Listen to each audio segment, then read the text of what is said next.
سوال: باغ فدق کے مسئلے پر آپ کی تحقیق کیا ہے؟ اس کو اس انداز میں پیش کیا جاتا ہے جیسے حضرت سیدنا فاطمہ رضی اللہ تعالیٰ عنہا پر ظلم کیا گیا۔ کیا آن حضور صلی اللہ علیہ وسلم کی میراث میں سے حضرت فاطمہ رضی اللہ تعالیٰ عنہ کا حق نہ تھا؟ خلیفہ اول و دوم کے لیے فیصلہ درست تھا؟ آئیے چلتے ہیں اس سوال کے جواب کی طرف۔ اعوذ باللہ من الشیطان الرجیم، بسم اللہ الرحمن الرحیم۔ الصلاۃ والسلام علیک یا رسول اللہ وعلی آلک واصحابک یا حبیب اللہ۔ الصلاۃ والسلام علیک یا نبی اللہ وعلی آلک واصحابک یا نور اللہ۔ میں ہوں رئیس احمد سو اور آپ میرا یوٹیوب چینل دیکھ رہے ہیں مدنی وظیفہ مرکز۔ السلام علیکم ورحمۃ اللہ وبرکاتہ۔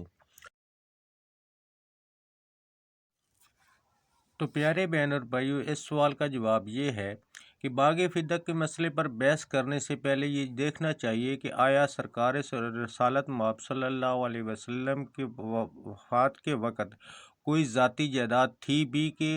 اس میں میراث جاری ہوتی؟ یہ بات سب کو معلوم ہے کہ نبوت کے منصب پر سرفراز ہونے کے بعد حضور صلی اللہ علیہ وسلم کا تمام وقت دعوت حق کے کام پر صرف ہونے لگا تھا اور کاروبار تجارت بند ہو چکا تھا۔ مکہ معظمہ میں جب تک قیام رہا، اس اثاثے پر گزر بسر ہوتی رہی جو آپ رضی اللہ تعالیٰ عنہ حضرت خدیجہ کے پاس پہلے سے بچا بچایا موجود تھا۔ ہجرت فرمائی تو گویا دامن چاڑ کر اٹھ کھڑے ہوئے اور مدینہ طیبہ پہنچ کر آپ بالکل بے سر و سامان تھے۔ ابتدائی زمانہ عسرت میں تنگ دستی کے ساتھ گزرا، پھر جب غزوات کا سلسلہ شروع ہوا تو اللہ تعالیٰ نے اموال غنیمت میں سے 5واں حصہ نکالنے کا حکم دیا اور رسول اللہ صلی اللہ علیہ وسلم کو یہ حق حاصل عطا فرمایا کہ جس قدر مناسب سمجھیں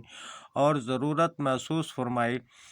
اپنی ذات پر اور اپنے قرابت داروں کی حاجات پر صرف کرنے کے لیے اس حصے میں سے لے لیا کریں، باقی اللہ تعالیٰ کے کام میں اور یتامہ، مساکین اور مسافروں کی خبرگیری میں صرف فرمائیں۔ یہ پہلا ذریعہ معاش تھا جو آپ کو عطا کیا گیا۔ اس کے بعد ہجرت کے چوتھے سال اللہ تعالیٰ نے مدینہ یہودی قبیلہ النصیر آپ کو فتح عطا فرمائی اور وہ اپنی جائیدادیں چھوڑ کر شہر سے چلے گئے۔ اس وقت آیت نازل ہوئی اور جو کچھ دلوایا اللہ نے اس سے اپنے رسول کو نہیں دوڑائے، اس پر تم نے گھوڑے اور اونٹ، مگر اللہ مسلط کر دیتا ہے اپنے رسولوں کو جس پر چاہتا ہے۔ اللہ ہر چیز پر قدرت رکھتا ہے، اور کچھ دلوائے اللہ اس طریقے پر اپنے رسول کو بستیوں کے لوگوں سے تو وہ اللہ کے لیے ہے اور رسول کے لیے اور قرابت داروں اور یتامہ اور مسافروں کے لیے، تاکہ یہ مال تمہارے دولت مندوں ہی کے درمیان نہ گردش کرتا رہے۔ اس آیت کی روح سے اللہ تعالیٰ نے ان تمام اموال، جائیدادوں اور علاقوں جو براہ راست جنگی کارروائی کے ذریعے سے فتح ہوئے ہوں بلکہ اسلامی حکومت کے رعب اور دبدبے سے مسخر ہو جائیں، غنیمت سے الگ کر کے حکومت کی ملکیت قرار دے دیا، اور رسول اللہ صلی اللہ علیہ وسلم یہ حق عطا فرمایا کہ اپنی اور اپنے قرابت داروں کی ضروریات کے لیے اس سرکاری مال میں جس قدر مناسب سمجھیں لے لیں۔ ان احکامات کے مطابق حضور صلی اللہ علیہ وسلم مدینہ طیبہ میں بنی النصیر کے چھوڑے ہوئے باغوں میں سے چند، نخلستان خیر میں سے کچھ اراضی اور فدق میں سے کچھ اراضی اپنے لیے مخصوص کر لی تھی۔ اس جائیداد کی آمدنی سے حضور صلی اللہ علیہ وسلم اپنی اور اپنے اہل و عیال کی ضروریات پوری کرتے تھے، اپنے قرابت داروں کی مدد فرماتے تھے، اور جو کچھ بچتا تھا اسے اللہ تعالیٰ کی راہ میں صرف فرما دیتے تھے۔ غور کیا جائے تو صاف سمجھ میں آتا ہے کہ ان دونوں ذرائع غنیمت اور فے سے جو کچھ حضور صلی اللہ علیہ وسلم کو عطا کیا گیا، اس کی نوعیت یہ نہیں تھی کہ آپ صلی اللہ علیہ وسلم اپنے ذاتی کاروبار سے کوئی جائیداد پیدا کی ہو اور وہ آپ صلی اللہ علیہ وسلم بھی بعد میں بھی ملک رہے اور آپ کے وارثوں میں تقسیم ہو، بلکہ اس کی نوعیت یہ تھی کہ آپ اسلامی حکومت کے سربراہ کی حیثیت سے سارا وقت سرکاری کام پر صرف فرماتے تھے اور اپنا کوئی ذاتی ذریعہ معاش نہیں رکھتے تھے۔ اسی لیے آپ صلی اللہ علیہ وسلم کو یہ حق حاصل عطا فرمایا گیا کہ حکومت کی املاک میں سے اتنی جائیداد اپنے تصرف میں رکھیں جس سے آپ کی ضروریات پوری ہو سکیں۔ ظاہر ہے کہ اللہ کے رسول نے نبوت کا یہ کار عظیم اپنے لیے جائیدادیں اور جگیریں پیدا کرنے کے لیے تو نہیں کیا تھا، یہ تو ایک خدمت تھی جو خالص اللہ کے لیے آپ انجام دے رہے تھے، اور اس کا اجر اللہ کے ہی ذمہ تھا۔ ریاست کے مال میں سے آپ کا حصہ بس اتنا تھا کہ آپ صلی اللہ علیہ وسلم اپنے نفس اور اپنے اہل عیال اور حاجت مند قرابت داروں کے حقوق ادا کر سکیں۔ یہ حصہ آپ صلی اللہ علیہ وسلم کی حیات طیبہ تک ہی باقی رہ سکتا تھا۔ آپ کی وفات کے بعد اس کا کوئی ذاتی املاک کی طرح وارثوں میں تقسیم کرنے کی کوئی وجہ نہ تھی۔ اس بات کو حضور صلی اللہ علیہ وسلم نے خود اپنی زندگی میں صاف کر دیا تھا، میرے وارث کوئی دینار و درہم آپس میں تقسیم نہ کریں۔ میں نے جو کچھ چھوڑا ہے، میری بیویوں کا نفقہ اور میرے عامل کا حق الخدمت ادا کرنے کے بعد سب صدقہ ہے، اور کوئی وارث نہیں ہوتا۔ جو کچھ ہم نے چھوڑا وہ صدقہ ہے۔ محمد صلی اللہ علیہ وسلم کے گھر والے تو اس مال میں سے بس کھا لیتے ہیں، کھانے بھر سے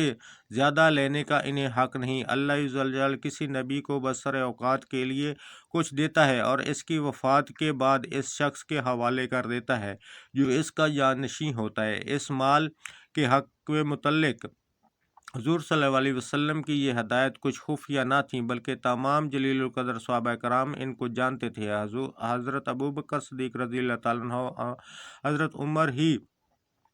تنہا ان کے راوی نہیں ہیں، حضرت علی، حضرت عباس، حضرت عبد الرحمن، حضرت عوف بن سعد بن ابی وقاص، حضرت طلحہ اور حضرت زبیر، حضرت عثمان، حضرت ابو ہریرہ اور تمام ازواج مطہرات کی یہ شہادت نہایت مستعد روایت سے ہم تک پہنچی ہے کہ حضور صلی اللہ علیہ وسلم اپنے ترکے کی یہی نوعیت بیان فرمائی۔ اس فرمان مبارک کے ہوتے کون شخص یہ تصور کر سکتا ہے کہ حضور صلی اللہ علیہ وسلم کے خلفاء آپ صلی اللہ علیہ وسلم کی چھوڑی ہوئی جائیداد کے معاملہ میں کوئی دوسرا فیصلہ کرنے کے مجاز ہو سکتے ہیں؟ اب دیکھیے کہ حضور صلی اللہ علیہ وسلم کی وفات کے بعد مطالبہ میراث کس طرح اٹھا اور آپ صلی اللہ علیہ وسلم کے خلفاء نے اس پر اپنے اپنے زمانوں میں کیا کیا کارروائی کی۔ شرعی فائدے کے مطابق میراث کا مطالبہ کرنے کے حقدار تین فریق ہو سکتے تھے، ایک سیدنا حضرت فاطمہ بیٹی کی حیثیت سے، دوسرے حضرت عباس چچا کی حیثیت سے، تیسرے جملہ ازواج مطہرات بیویوں کی حیثیت سے۔ ان میں سے پہلے دو فریقوں میں یعنی سید فاطمہ اور حضرت عباس نے حضرت ابوبکر صدیق رضی اللہ تعالیٰ عنہ کے خلیفہ مقرر ہونے کے فوراً بعد خیبر، فدق اور مدینہ طیبہ کی اس جائیداد کے متعلق جو حضور صلی اللہ علیہ وسلم تصرف میں تھی اپنے دعویٰ پیش کیا، اور بعض روایات کے مطابق حضرت فاطمہ رضی اللہ تعالیٰ نے استدلال کرتے ہوئے بھی فرمایا کہ جب تمہاری وفات کے بعد تمہارا ترکہ تمہارے اہل و عیال میں تقسیم ہونا ہے تو آخر میرے باپ نبی صلی اللہ علیہ وسلم کی وفات کے بعد ان کے ترکے میں سے مجھے کیوں میراث نہ ملے؟ اس کے جواب میں حضرت ابوبکر صدیق رضی اللہ تعالیٰ عنہ نے جو کچھ فرمایا وہ یہ تھا کہ رسول صلی اللہ علیہ وسلم نے فرمایا ہے کہ ہماری وراثت جاری نہیں ہوتی، جو کچھ ہم نے چھوڑا ہے وہ صدقہ ہے۔ اور پھر حضرت ابوبکر صدیق رضی اللہ تعالیٰ عنہ نے کہا کہ میں کوئی ایسا کام نہ رہنے دوں گا جو رسول صلی اللہ علیہ وسلم کرتے تھے اور میں وہ نہ کروں، کیونکہ مجھے ڈر ہے کہ اگر میں نے آپ صلی اللہ علیہ وسلم اور عمرہ میں سے کسی کو بھی چھوڑ دیا تو گمراہ ہو جاؤں گا، مگر میں ان سب لوگوں کی عیالداری کروں گا جن کی عیالداری حضور صلی اللہ علیہ وسلم کرتے تھے، اور ان سب لوگوں پر خرچ کروں گا جن پر حضور صلی اللہ علیہ وسلم خرچ کیا کرتے تھے۔ خدا کی قسم میرے لیے اپنے رشتہ داروں اور سے صلہ رحمی کرنے کی یہ نسبت رسول صلی اللہ علیہ وسلم کے رشتہ داروں سے صلہ رحمی کرنا زیادہ محبوب ہے۔ جناب سیدہ اور حضرت عباس رضی اللہ تعالیٰ عنہ حضرت ابوبکر صدیق کی اس گفتگو کے متعلق جتنی مستند روایات ہم تک پہنچی ہیں ان میں سے کسی میں بھی یہ بات نہیں اشارتاً یا کنایتاً بھی مذکور نہیں ہے کہ جناب سیدنا یا حضرت عباس رضی اللہ تعالیٰ عنہ ابو بکر صدیق کی یہ بات سن کر جواب میں فرمایا ہو کہ آپ صلی نبی صلی اللہ علیہ وسلم کی طرف ایک غلط بات منسوب کر رہے ہیں، اور ظاہر بات ہے کہ جب حضور صلی اللہ علیہ وسلم کی طرف سے اس فرمان کی نسبت صحیح تھی تو پھر خلیفہ رسول کے لیے واجب العمل قانون اس کے سوا اور کوئی نہ ہو سکتا تھا جو رسول صلی اللہ علیہ وسلم سے ثابت تھا۔ آخر میں اس فرمان کی ضد میں حضرت سیدہ اور حضرت عباس ہی کے مفاد پر تو نہ پڑتی تھی، خود خلیفہ کی اپنی صاحبزادی حضرت عائشہ کا مفاد بھی اسی کی لپیٹ میں آ جاتا، کیونکہ وہ اس کی بنا پر اپنے شوہر کی میراث سے محروم ہوتی تھیں۔ خلیفہ برحق نے آخر انہی کو اس قانون سے کب مستثنی کیا، اور اب رہ گیا تیسرا فریق یعنی ازواج مطہرات کا گروہ، تو اس نے بھی ارادہ کیا کہ وہ حضرت عثمان رضی اللہ تعالیٰ کو اپنا نمائندہ بنا کر حضرت ابو بکر صدیق کے پاس بھیجے اور حضور صلی اللہ علیہ وسلم کے ترکے میں سے اپنے 8ویں حصے کا مطالبہ کرے، مگر حضرت عائشہ نے اس کی مخالفت کی اور تمام ازواج مطہرات کو خطاب کرتے ہوئے فرمایا کہ آپ رسول صلی اللہ علیہ وسلم سے نہیں ڈرتی؟ کیا آپ کو معلوم نہیں ہے کہ رسول صلی اللہ علیہ وسلم نے اپنے متعلق فرمایا کرتے تھے کہ ہماری وراثت جاری نہیں ہوتی، جو کچھ ہم نے چھوڑا ہے وہ صدقہ ہے، محمد صلی اللہ علیہ وسلم اہل و عیال تو بس اس مال میں سے کھا سکتے ہیں۔ حضرت عائشہ کی یہ بات سن کر سب ازواج مطہرات اپنے دعویٰ سے دستبردار ہو گئیں۔ ایک بات اس سلسلہ میں یہ بھی کہی جاتی ہے کہ فدق کے متعلق نبی کریم صلی اللہ علیہ وسلم نے اپنی زندگی میں یہ فیصلہ کر دیا تھا کہ حضرت فاطمہ کو دیا جائے گا۔ جناب سیدنا حضرت ابو بکر صدیق رضی اللہ تعالیٰ عنہ سے خاص طور پر اس کا مطالبہ کیا تھا اور شہادت میں حضرت علی اور حضرت ایمن کو پیش کیا تھا، لیکن حضرت ابو بکر نے ان کی شہادت قبول نہ کی اور فدق کی جائیداد ان کے حوالہ کرنے سے انکار کر دیا، مگر یہ قصہ حدیث کی مستند روایات میں سے کسی میں بھی مذکور نہیں ہے۔ البتہ بلا ذری اور ابن سعید سے اس نقل کیا گیا ہے کہ ان کے بیان میں سے کافی اختلاف ہے۔ ابن سعد کی روایت کہ حضرت فاطمہ رضی اللہ تعالیٰ عنہ بات خود رسول صلی اللہ علیہ وسلم سے نہیں سنی تھی بلکہ ام ایمن سے سنی تھی اور ان ہی کو شہادت میں پیش کر دیا۔ بخلاف اس کے بلا ذری روایت یہ ہے کہ جناب سیدنا خود بھی دعویٰ کیا تھا کہ میرے والد نے مجھے فدق دیا ہے۔ پھر ایک روایت کی روح سے انہوں نے حضرت علی اور ام ایمن کو شہادت میں پیش کیا، اور دوسری روایت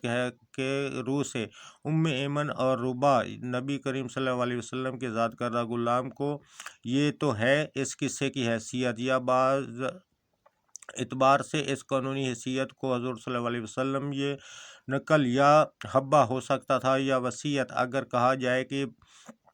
حبہ تو اسی صورت میں ہو سکتا تھا کہ حضور صلی اللہ علیہ وسلم اپنی زندگی میں فدق کا قبضہ حضرت فاطمہ کو دے دیا ہوتا، ورنہ محض زبان سے کسی چیز کو کسی کے لیے نامزد کر دینا اور یہ نیت کرنا کہ وہ چیز مالک کے مرنے کے بعد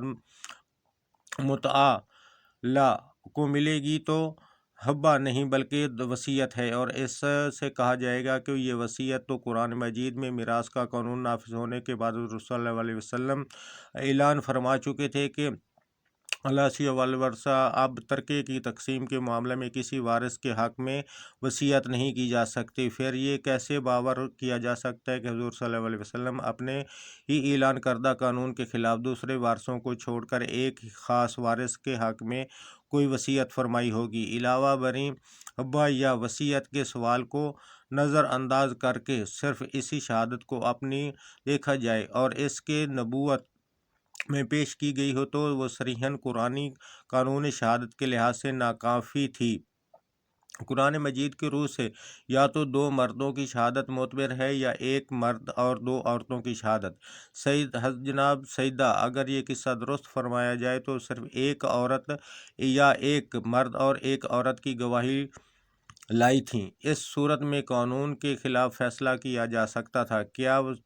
شخصیتوں کو دیکھ کر شہادت کا شرعی نصاب بدل دیا جاتا ہے؟ اس کے بعد یہ مسئلہ حضرت عمر رضی اللہ تعالیٰ عنہ کے زمانے میں دوبارہ اٹھا اور ان کے خلافت پر 2 سال گزر چکے تھے۔ حضرت عباس اور حضرت علی نے ان کے سامنے رسول صلی اللہ علیہ وسلم کی ترکہ کا مسئلہ پیش کیا اور انہوں نے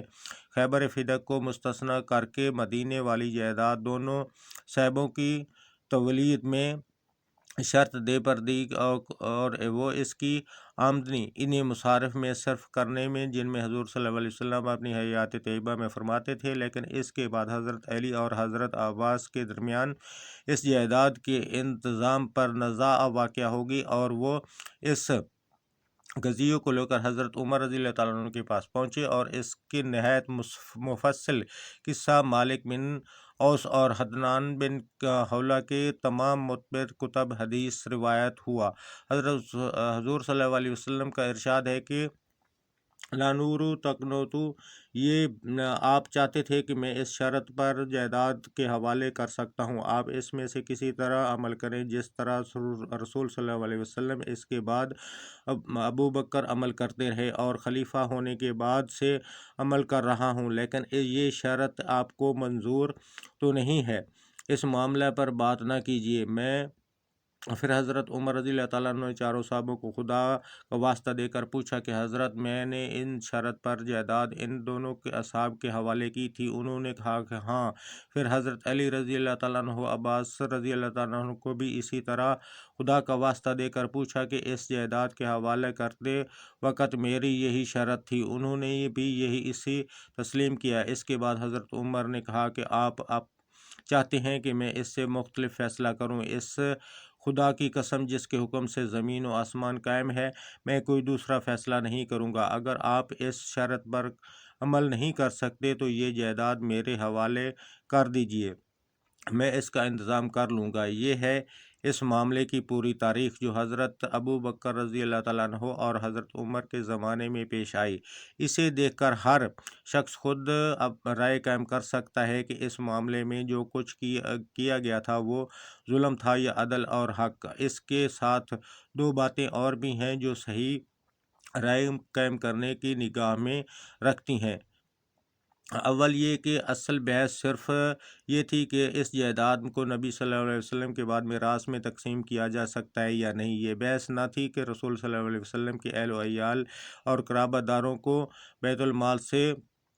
نفقہ پانے کا حق ہے یا نہیں۔ تاریخ گواہ ہے کہ حضرت ابو بکر رضی اللہ تعالیٰ عنہ اور عمر رضی اللہ تعالیٰ عنہ نے خود اپنی ذات اور اپنے خاندان والوں بردرجہ زیادہ ان حضرات کی خدمت کی، ان کے حق میں ہر دوسرے کو مقدم رکھا اور جو وظائف ان کے لیے جاری کیے وہ خیبر اور فدق اور مدینہ طیبہ کی جائیدادوں کے مقاصد کہیں بڑھ کر تھے۔ دوسری بات جو اس سے بھی زیادہ اہمیت رکھتی ہے اس مسئلے کا فیصلہ کن، وہ یہ ہے کہ سیدنا حضرت علی رضی اللہ تعالیٰ عنہ جب خلیفہ ہوئے تو انہوں نے بھی اس جائیداد کو رسول صلی اللہ علیہ وسلم کی میراث قرار دے کر وارثوں میں تقسیم نہیں کی، بلکہ اسے بدستور وقف فی سبیل اللہ ہی رہنے دیا۔ یہ کہ اگر واقعی میراث ہی تھی تو حضرت علی رضی اللہ تعالیٰ اپنے زمانے اقتدار میں وارثوں کو اس سے محروم رکھنا کیسے جائز ہو گیا؟ اسے ظلم ہی کہنے کو کسی کا جی چاہتا ہو تو پھر اس سے اتنا انصاف تو کرنا ہی چاہیے کہ جس نے اس کا ارتکاب کیا ہے ان سب کو ظالم کہے اور نفل کسی کے حق میں یہ فیصلہ کسی دوسرے کے حق میں فیصلہ کرنا